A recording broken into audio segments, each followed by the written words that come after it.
절제의 기술이라는 책이 있습니다. 그 책에 피트 헤인의 시가 있는데 그 시의 제목이 다 바라지 말아야 한다. 그 시의 일부를 제가 여러분에게 말씀드리겠습니다. 다 바라지 말아야 한다. 나는 그저 한 부분일 뿐, 나는 세상 속 한 세상만을 소유한다. 그 세상을 온전하게 만들어야 한다. 단 하나의 길을 선택하라. 그리고 그 길과 하나가 되어라.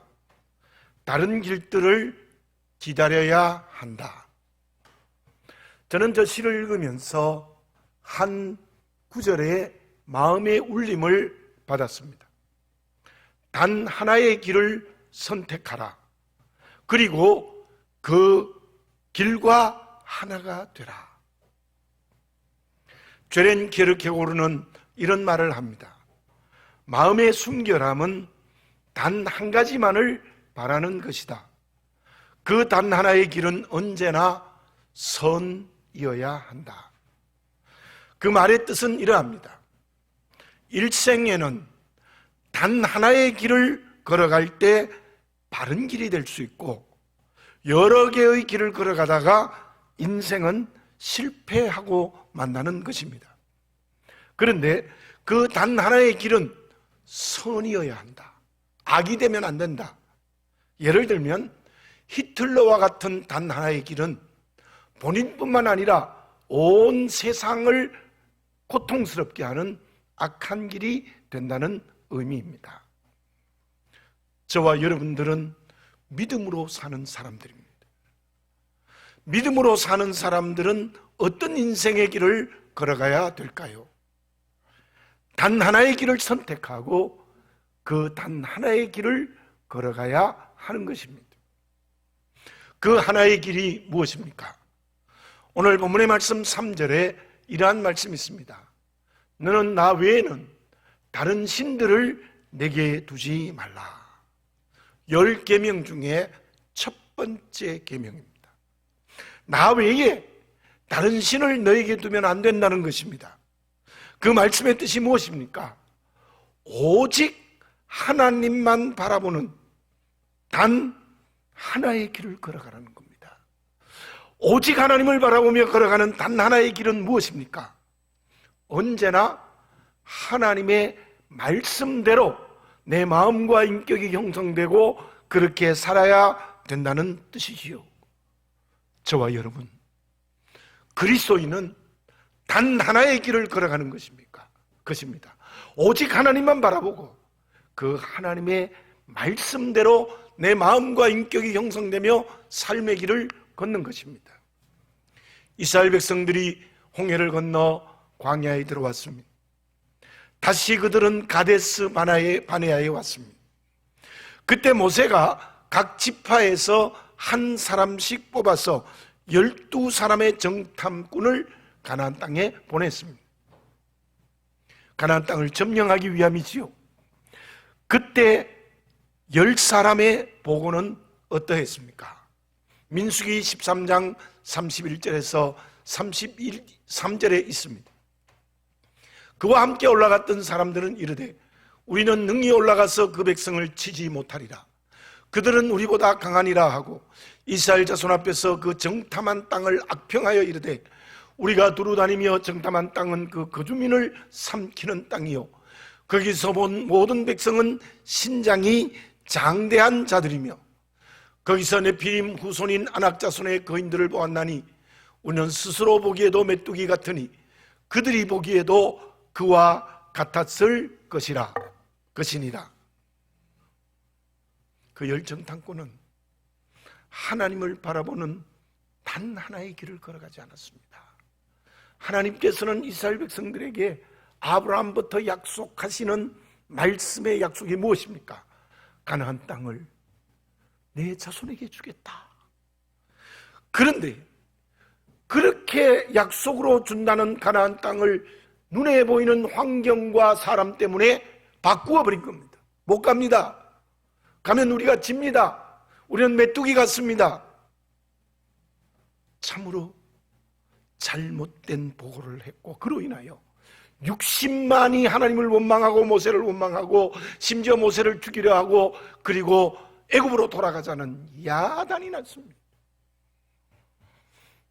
그 중에 한 사람도 가나안 땅에 들어가지 못했습니다. 왜 그렇습니까? 단 하나의 길을 걸어가지 못했기 때문입니다. 그러나 그때 12전당꾼 중에 한 사람인 갈렙이 무엇이라고 말했습니까? 민수기 13장 30절입니다. 갈렙이 모세 앞에서 백성을 조용하게 하고 이르되 우리가 곧 올라가서 그 땅을 취하자 능히 이기리라 하니, 유일하게 한 사람 갈렙만, 물론 여호수아가 동조했습니다만, 올라가면 그 땅을 하나님의 약속대로 차지할 수 있습니다. 그 갈렙만이 여호수아와 함께 가나안 땅을 정복했습니다.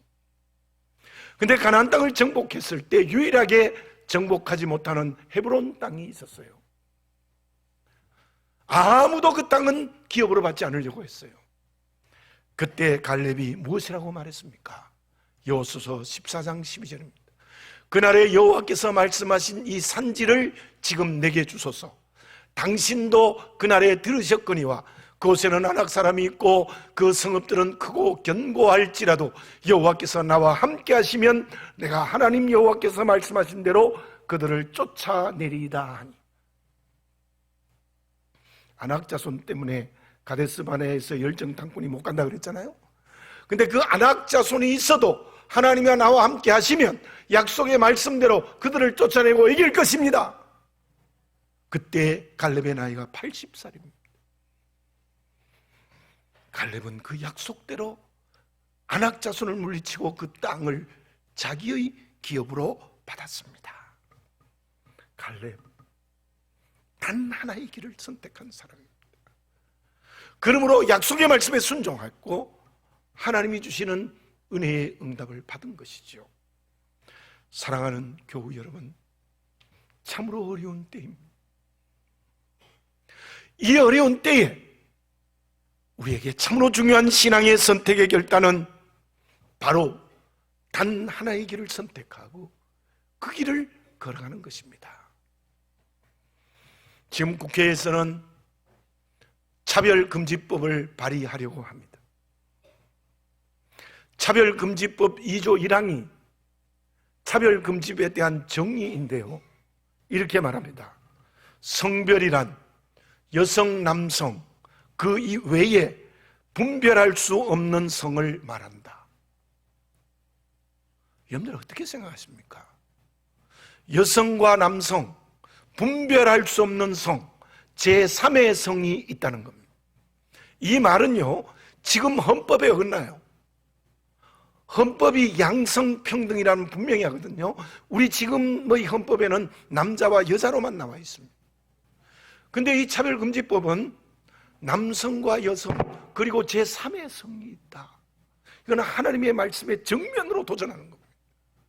하나님은 남자와 여자를 창조했지 제3의 성을 창조하셨습니까? 그리고 그리스도인들이 단 하나의 길을 가려고 하는 것을 가로막는 대적입니다. 여러분들 우리 똑바로 생각해야 됩니다. 제가 언제 여러분에게 정치적 얘기를 합니까? 제가 안 합니다. 그냥 이거는 진보 보수 문제도 아니고 정치적 문제도 아닙니다. 하나님의 말씀을 거역하는 하나님을 대적하는 거예요. 우리 교회가 하나의 길을 걸어가는 것을 가로막는 길입니다. 미국은 이미 다 통과했어요. 정말 정신 차려야 됩니다. 우리가 이때에 여러 길을 걸어가면 안 돼요. 하나님의 말씀과 다른 것들을 섞어버리면 안 돼요. 저와 여러분들 이러한 때에 우리 모두 첫 번째 계명을 순종하고 실천하시기 바랍니다. 나 외에 다른 신들을 내게 두지 말라. 그러면 하나님만을 섬기고 그 말씀에 순종하는 단 하나의 길을 가기 위해서 우리에게 무엇이 필요합니까? 영국 런던 템즈강 강변에 한 노인이 모자를 앞에 놓고 낡은 바이올린을 연주하고 있습니다. 연주 실력은 형편없었고 아무도 듣지 않습니다. 자연히 모자에는 한 푼의 돈도 없어요. 그때 지나가던 한 신사가 그 노인에게 요청을 합니다. 저는 지금 어르신에게 드릴 돈이 없습니다. 허락하시면 몇 곡의 연주를 할 수 있겠습니까? 허락을 받고 연주를 시작했습니다. 아름다운 연주에 수많은 사람들이 몰려왔고 곧 모자에 돈이 가득 차 넘쳤습니다. 그때 한 사람이 외쳤습니다. 저 사람은 파가니니이다. 한 줄로도 아름다운 음악을 연주하는 파가니니이다. 물론 악기가 좋아야 합니다. 그러나 더 중요한 것은 누가 연주를 하느냐입니다. 김성 목사에게 명품 바이올린을 갖다 주면 제가 연주할 수 있겠습니까? 저 바이올린 전혀 못하거든요. 그림의 떡입니다. 오늘 마침 바이올린 연주하는 사람이 못 나왔는데 이 자매에게 명품 바이올린을 주면 얼마나 연주를 잘하겠습니까? 제가요 50대 초반에 40대 후반인가요? 제가 첼로 연주곡을 너무 좋아하거든요. 특히 여러분에게 작년에 생면 주일 때 들려줬던 막스 브루의 콜리드라이 그 너무 좋아하거든요. 그런데요 어떤 마음의 결단을 했느냐, 내가 기어코 첼로를 사서 그 콜리드라이를 연주하는 데까지 하겠다 그렇게 생각하고 샀어요. 많이 주고 샀습니다. 50만 원 주고 샀어요. 그리고는 강사에게 배우러 다녔습니다. 그런데 일주일 만에 포기했어요. 왜냐하면 불가능하다. 목회에도 방해가 돼요. 너무 좋아하지만 안 되더라고요. 지금도 저희 집에 50만 원짜리 첼로가 있는데 제가 전혀 연주를 못합니다. 누가 단 하나의 길은 믿음의 길을 갈 수 있겠습니까? 오직 하나님만을 주인 삼을 수 있겠습니까? 그 하나님의 말씀에 순종하는 인격과 삶의 길을 갈 수 있겠습니까? 그것은 내 인생을 누가 연주하느냐에 달려 있어요. 본문은 하나님이 모세를 시내산에서 불러주신 계명입니다. 이 10계명은 이스라엘 백성들뿐만 아니라 영적 이스라엘은 저와 여러분에게 주신 말씀의 중심입니다. 그 10가지 계명을 시작할 때 어떤 말씀으로 이 10가지 계명이 시작합니까? 1절과 2절을 봉독해 드립니다. 하나님이 이 모든 말씀으로 말씀하여 이르시되 나는 너를 애굽 땅 종되었던 집에서 인도하여 낸 내 하나님 여호와니라. 하나님이 이스라엘 백성들에게 10계명을 주면서 나는 누구라고 말씀하고 있습니까? 나는 너를 출애굽시킨 하나님의 여호와이다. 무슨 말씀입니까? 인도한다는 말에 우리가 좀 깊이 생각해 보시기를 바라겠습니다. 이스라엘 백성들을 연주하시는 분은 오직 하나님이셨습니다. 특히 이집트의 종에서 자유케 해주신 것은 하나님이죠. 무슨 말입니까? 이스라엘 백성들이 돈이 많아서 출애굽했습니까? 공로가 있어서 출애굽했습니까? 군사적 능력이 있어서 출애굽했습니까? 오직 하나님의 능력으로 말미암아 출애굽했죠. 그게 무엇입니까? 이스라엘 백성들에게는 하나님이 어떤 분이냐? 절대적인 은혜를 주시는 분이십니다. 하나님은 이스라엘 백성을 구원하시고 가나안으로 인도하신 모든 것이 오직 하나님의 은혜였다는 것입니다. 믿음으로 사는 저와 여러분들, 내 인생을 누가 연주하고 있습니까? 성암교회를 누가 연주하고 있습니까? 내가 하고 있습니까? 다른 사람이 하고 있습니까? 세상에 그 무엇이 연주하고 있습니까? 그러면 그 인생이나 교회 공동체의 의미는 없어집니다. 그리고 내 인생의 모자에는 아무것도 없이 텅 비어집니다. 오늘 이 예배를 드리면서 새로운 선택을 하시기 바랍니다. 그것은 오직 하나님의 은혜 앞에 서는 겁니다. 내 공로가 전부 없어져야 되는 겁니다. 주님의 십자가의 은혜가 아니면 어떻게 죽음의 문제를 해결할 수 있었겠습니까? 그 은혜가 아니면 나는 죄로 죽었습니다. 생명의 길을 걸어갈 수 없습니다. 사망의 생명으로 옮길 수 없습니다. 사단의 노예 사람의 자녀가 될 수 없습니다. 영적 신랑이신 주님의 부활의 후사도 될 수 없습니다. 무엇이라도 말할 수 없는 하나님의 절대적인 은혜를 성령으로 경험하여 우리가 죄와 죽음에서 자유하여 생명과 구원과 하나님의 자녀로 거듭나지 않았습니까? 뿐이겠습니까? 이스라엘 백성들처럼 우리의 인생의 홍해를 건너게 해주셨지 않습니까? 목이 마를 때 물을 주시지 않았습니까? 만나와 메추가를 주시지 않았습니까? 불과 불기둥과 구름기둥을 주시지 않았습니까? 그리고 가나안 땅도 우리에게 주셨습니다. 자녀된 저와 여러분에게 끊임없는 하나님의 은혜를 주시지 않았습니까? 그러므로 우리는 은혜 앞에 서야 합니다. 그렇지 않으면 하나님만 섬기고 순종하는 단 하나의 길을 결코 갈 수 없습니다. 내 공로가 시작되는 그 시간, 우리는 단 하나의 길을 걸어가지 못합니다. 장로교를 시작한 요한 칼빈의 5대 교리가 있습니다. 무조건 선택, 제한 속죄, 전적 타락, 불가항력적인 은혜, 성도의 견인. 성도의 견인이란 말은 하나님께서 성도들을 구원했으면 다시 놓치지 않고 끝까지 붙들어 주신다는 게 성도의 견인입니다.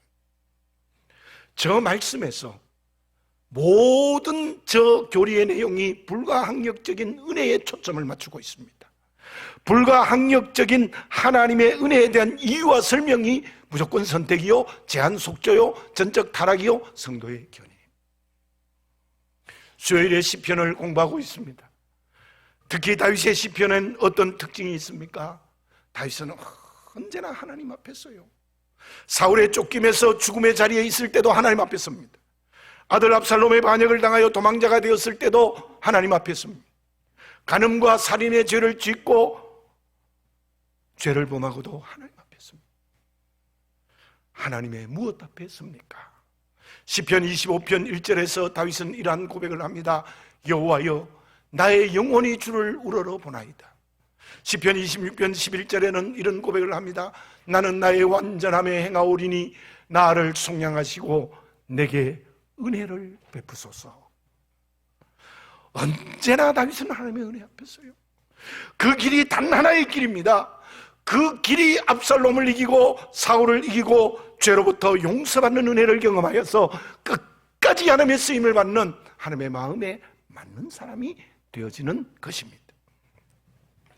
로마의 황제인 콘탄틴 황제는 AD 313년 밀라노 칙령을 내려서 기독교의 자유를 선포합니다. 여러분들 그때가 어떤 시대입니까? 예수 믿는 사람이 밖에서 살 수 없어서 지하 무덤 카타콤에 살아요. 잡히면 맹수의 밥이 돼요.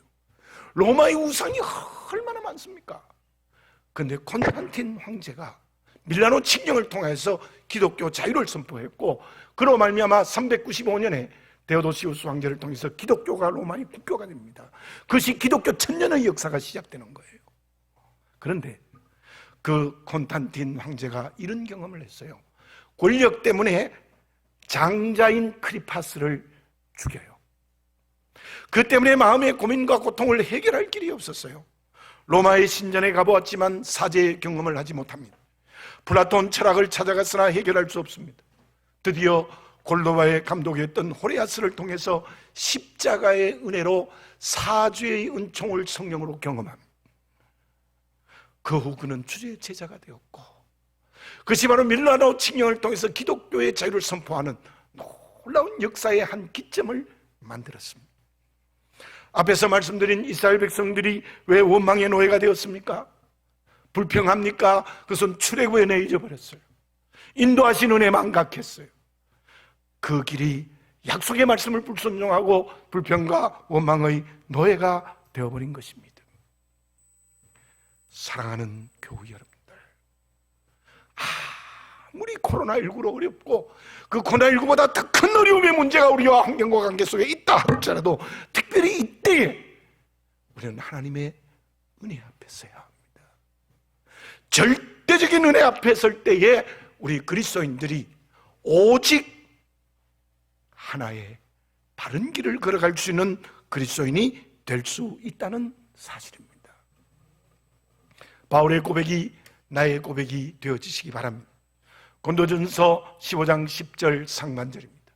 그러나 내가 나된 것은 하나님의 은혜로 된 것이니. 아멘. 그러면 하나님의 은혜 앞에 섬으로 오직 하나님만 주인으로 삼고 사는 단 하나의 길을 걸어가는 그리스도인이 된다면 하나님의 은혜가 아닌 여러 개의 길은 구체적으로 무엇입니까? 죄는 게르케고르의 말을 그대로 옮겨보겠습니다. 이익이 되거나 보상을 받기 위해서 단 하나의 길을 가는 것은 실제로는 하나의 길이 아니다. 오히려 여러 개의 길을 가는 것과 마찬가지다. 그러면서 게르케고르가 이런 예를 들었어요. 한 남자가 한 여인을 사랑합니다. 언제나 말을 할 때는 나는 당신만을 사랑해. 그런 말을 곧자기 버릇처럼 합니다. 그런데 사실은 이 남성의 마음이 무엇이 있느냐 하면 그 여자가 가지고 있는 돈 때문에 그 여자를 사랑하는 거예요. 그렇다면 그것은 진정 그 여성을 사랑하는 게 아니라는 겁니다.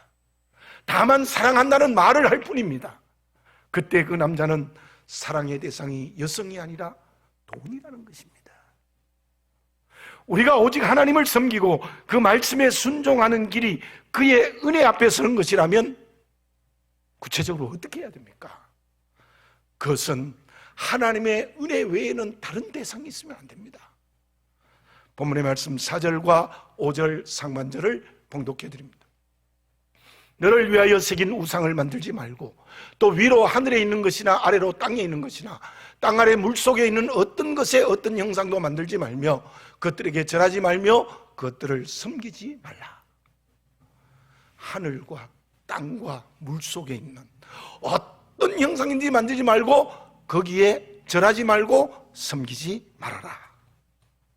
우상을 만들고 섬기면 안 된다는 겁니다. 오늘 저와 여러분에게 하나님과 함께 섬기는 우상이 없습니까? 물론 우리는 예배드립니다. 하나님 믿는 사람입니다. 누가 물으면 그리스도인이라고 말합니다. 심지어 말씀 묵상도 합니다. 주의 뜻대로 산다고 입버릇처럼 말합니다. 그런데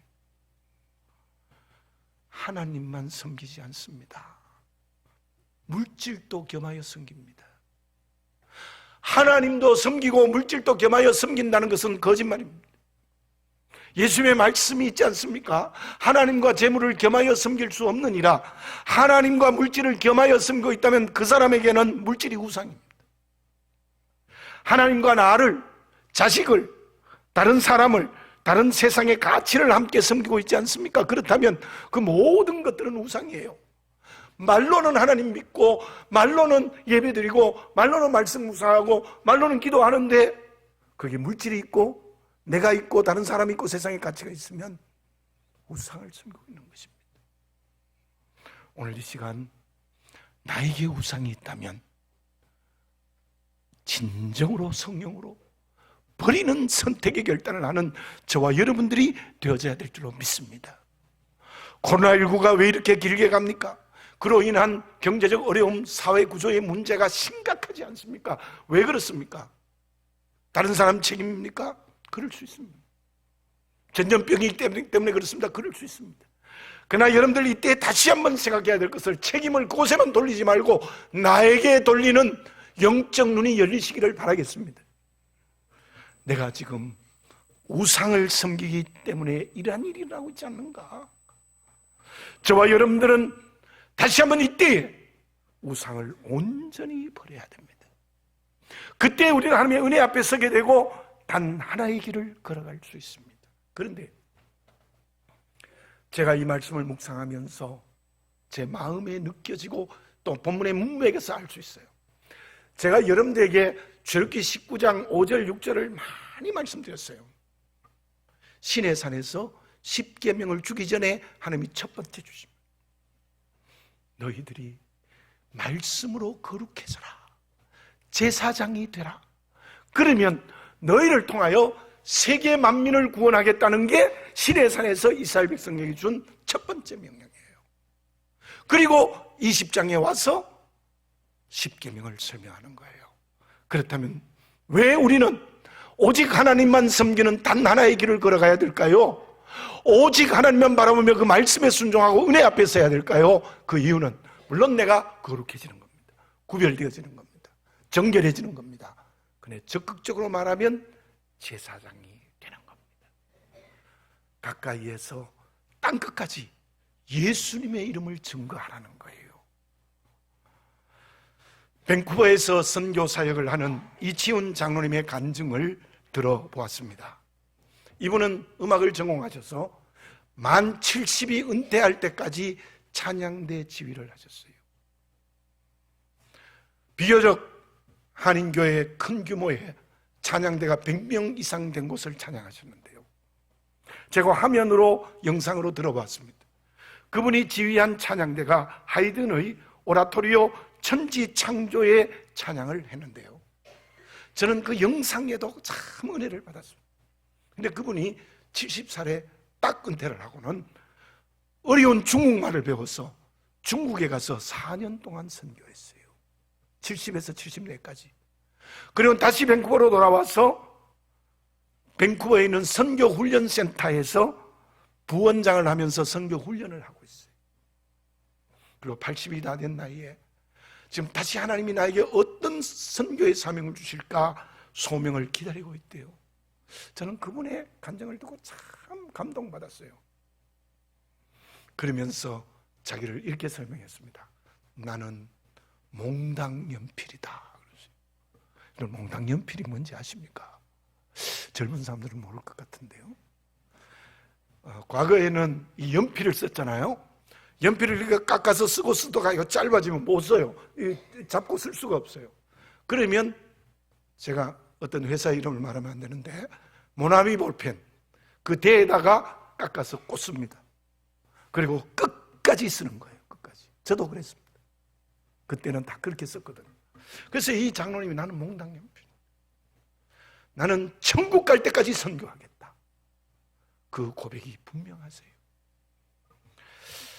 저는 그 참 은혜를 받았는데요, 그 이야기를 들으면서 나도 하나님 천국 갈 때까지 몽당연필이 되게 해주십시오. 그렇게 기도하면서 이런 생각이 들었어요. 그 볼펜대는 성령일 거다, 이런 생각을.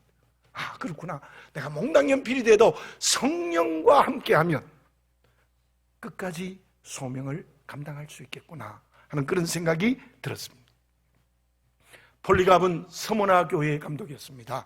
여러분들 요한계시록에 7교회가 있잖아요. 수신자. 그 중에 서머나 교회는 책망이 없는 교회였어요. 조그만 교회였지만 그 교회 감독이었어요. 이 폴리갑이 86세 때 황제 아우렐리우스에게 화형을 당합니다. 그때에 이렇게 묻습니다. 화형대에 올라가 있는데 지금이라도 예수를 부정하면 살려주겠다. 그때 86살이 된 폴리갑이 뭐라고 얘기했는지 아십니까? 예수님은 86년 동안 한 번도 나를 모른다고 말씀하지 아니하셨습니다. 그런데 이 노구를 내가 살기 위해서 예수님을 부정할 수 없습니다. 나는 예수님을 믿습니다. 그리고 화형을 당하면서 마지막 이 말을 했습니다. 다만 여러분들이 꼭 예수님의 십자가의 은혜를 받고 믿고 구원의 길을 걸어가시기 바랍니다. 화형을 당하고 난 뒤 실제로 그 모습을 본 많은 사람들이 예수를 믿었다고 합니다. 우리의 인격과 삶이 오직 하나님만이 주인 되신 단 하나의 길을 걸어가시기를 바라겠습니다. 그 길은 오직 하나님의 은혜 앞에 서는 겁니다. 하나님의 은혜 앞에 선다는 것은 우상을 섬기지 않는 겁니다. 그 길이 내가 오늘 정결하게 되고 몽당연필이 되어도 끝까지 선교의 사명을 감당하는 길을 걸어가게 되는 우리 개인 또 우리 교회가 될 수 있을 줄로 믿습니다. 그러면 하나님만을 섬기는 단 하나의 길을 걸어가는 그리스도인에게 하나님은 어떤 축복을 하실까요? 5절 하반절에서 6절까지를 봉독해 드립니다. 나 내 하나님 여호와는 질투하는 하나님인즉 나를 미워하는 죄의 죄를 갚되 아버지로부터 아들에게로 3, 4대까지 이르게 하거니와 나를 사랑하고 내 계명을 지키는 자에게는 1000대까지 은혜를 베푸느니라. 아멘. 마음속으로 한번 말해보세요. 자꾸 말하지 마라 그러니까. 마음속으로 천대까지 은혜를 베푸느니라. 기가 막히는 축복이죠. 단 하나의 길을 가지 않는 사람, 하나님의 은혜 앞에 서지 않고 자기 공로로 사는 사람, 온갖 우상을 섬기는 사람, 하나님이 심판하신대요. 3, 4대까지 심판하신대요. 여러분들 3, 4대까지 하나님의 전능의 손으로 심판하시면 어떻게 될까요? 자손이 끊어집니다. 없습니다. 더 이상. 그래서 3, 4대까지라고 말하는 거예요. 구약에서는 최고의 축복이 자녀의 축복이에요. 하나님이 심판하시면 그 자손이 끊어지는 심판을 하시겠다는 거예요. 단순히 그 말에 언어적 의미만이 아니라 모든 부분에 하나님의 심판이 있다는 거예요. 그러나 나를 사랑하고 내 계명을 지키는 자, 오직 하나님만 바라보고 그 은혜 앞에 서서 우상을 섬기지 않는 자, 거룩해지고 사명의 길을 걸어가는 자에게는 천대까지 은혜를 베푸신대요. 천대까지란 말이 무슨 말입니까? 숫자적으로 천대입니까? 아닙니다. 영원히 축복하겠다는 거예요. 주님 오실 때까지 축복하고 천국에서도 축복하시겠다는 거예요. 이 축복을 약속하고 계십니다.